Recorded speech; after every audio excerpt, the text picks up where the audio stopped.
Saturday ആണ് കേട്ടോ. അപ്പോൾ സാറ്റർഡേ നമുക്ക് വൈകുന്നേരമൊക്കെ ആകുമ്പോഴത്തേക്കും നമുക്ക് ഇവിടുന്ന് ഒന്ന് കോഴിക്കോട് വരെ പോകാനുണ്ട്. അപ്പം നമ്മൾ നമ്മുടെ ഓർഡറൊക്കെ ഒന്ന് പാക്ക് ചെയ്തിട്ട് കൊറിയറൊക്കെ റെഡിയാക്കി വെച്ചതാണ്. പിന്നെ അവർ പിക്കപ്പ് വന്ന് എടുത്തോളും നമ്മളിവിടെ ഇല്ലെങ്കിലും.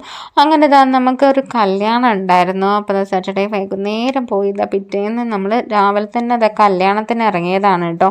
എൻ്റെ ബ്രദറിൻ്റെ ബെസ്റ്റ് ഫ്രണ്ടിൻ്റെ കല്യാണമാണ് കേട്ടോ. അപ്പം നമ്മൾ ഇവിടെ നമ്മുടെ മൈത്ര ഹോസ്പിറ്റലിൻ്റെ അടുത്താണ് പെണ്ണിൻ്റെ വീട്. അപ്പോൾ അവിടെ വെച്ചിട്ടായിരുന്നു കല്യാണം. അപ്പോൾ കല്യാണമൊക്കെ കഴിഞ്ഞ് എല്ലാവരും ഫോട്ടോ എടുക്കുന്നതിൻ്റെ ഒക്കെ തിരക്കിലാണ്. അപ്പോൾ അച്ഛനും അമ്മയും സൈഡായിട്ട് ഇരുന്ന് ഇങ്ങനെ അതായത് അവിടെ ആ സ്റ്റേജിന് സൈഡിലിരുന്ന് ഇങ്ങനെ കല്യാണം ഇങ്ങനെ നോക്കി കാണുമ്പോൾ ഞാൻ വെറുതെ ഒന്ന് വീഡിയോ എടുത്തതാണ് കേട്ടോ. അവർ രണ്ടുപേരും അറിഞ്ഞിട്ടില്ല ഞാൻ വീഡിയോ എടുത്തത്. രണ്ടാളും ഇങ്ങനെ അതിലേക്ക് ശ്രദ്ധിച്ചുകൊണ്ടിരിക്കുകയാണ്.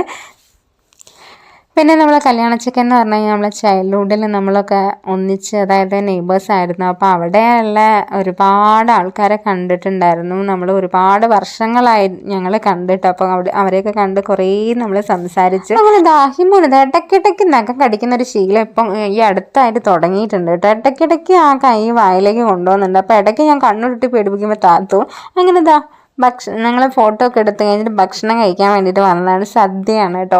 അപ്പോൾ ഇപ്പോൾ കുറച്ചായി നമ്മൾ സദ്യയൊക്കെ കഴിച്ചിട്ട്. അപ്പോൾ എന്തായാലും നല്ലൊരു സദ്യയായിരുന്നു കേട്ടോ. അഹിമോന് ഇലയിൽ ഇങ്ങനെ ഓരോ സാധനങ്ങൾ ഇട്ട് ഇങ്ങനെ കഴിക്കാൻ ഭയങ്കര ഇഷ്ടം. അപ്പോൾ ഒരു സാധനം അതിലത്തെ സദ്യത്തെ ഒരു സാധനം ഇഷ്ടമല്ല. അതിൽ കൂടുതൽ ഇഷ്ടം നമ്മളെ ആ ചിപ്സും മറ്റേ അതിൽ ശർക്കര ഉപ്പേരിയില്ലേ അതുമാണ് കൂടുതൽ ഇഷ്ടമുള്ളത്. അത് പിന്നെ ഞങ്ങളെ നിന്നൊക്കെ എടുത്ത് ആൾ കഴിക്കും.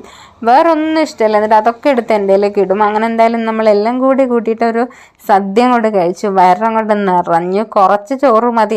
എല്ലാം കൂടി ഇട്ട് കഴിക്കുമ്പോൾ തന്നെ വയറങ്ങോട്ട് നിറയും. പിന്നെ പപ്പടം ഇഷ്ടമുള്ള ഒരാളാണ് കേട്ടോ. അന്ന് പപ്പടവും വേണ്ട, എൻ്റെയിലേക്ക് പപ്പടം ഇട്ട് തന്നു. ഇടയ്ക്കിടയ്ക്ക് ഓരോ മൈൻഡാണ്. അപ്പം അതിൻ്റെ തൊട്ടടുത്ത് തന്നെ ഒരു കുളം ഉണ്ടായിരുന്നു കേട്ടോ. അപ്പം നമ്മൾ കുറച്ചേരം ആ കുളത്തിൻ്റെ അവിടേക്ക് നിന്നു. പിന്നെ നേരെ വീട്ടിലേക്ക് പോവാണ്. ഇനിയിപ്പം വീട്ടിൽ പോയിട്ട് വേണം ഒന്ന് കിടന്നുറങ്ങാൻ. അപ്പം വീട്ടിലെത്തിയത് വെള്ളം പഠിച്ചവനെ പറഞ്ഞ് കിടന്നു. അത്രയ്ക്ക് വെയിലായിരുന്നു. മുഖമൊക്കെ കണ്ടില്ല, ആകെ ടാൻ അടിച്ച് പോയിട്ടുണ്ടായിരുന്നു. അത്രയ്ക്ക് പൊരിഞ്ഞ വെയിലായിരുന്നു.